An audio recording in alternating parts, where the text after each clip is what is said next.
Hey everyone! Ever wondered if you can use your Cash App card on a vending machine? The answer is yes, and I'll show you how to do it. First, check the vending machine. Make sure it has a card reader and look for the Visa logo.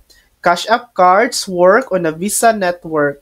So, if it accepts Visa debit or credit, you're good to go. Pick your items. Select the snacks or drinks you want. Some vending machines let you bundle items, others are one at a time. Swipe or insert your Cash App card. Follow the instructions on the card reader. Usually, swipe from top to bottom with the magnetic strip in the correct direction. Wait for approval. You will see a message when the transaction is approved.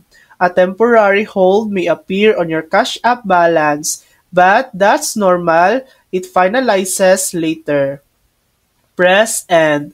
Always press the End button after you purchase to avoid unauthorized use of your card.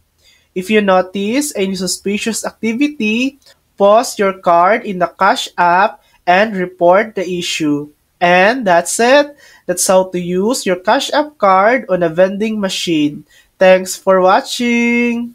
If this video helped you, please like and subscribe for more helpful tutorials.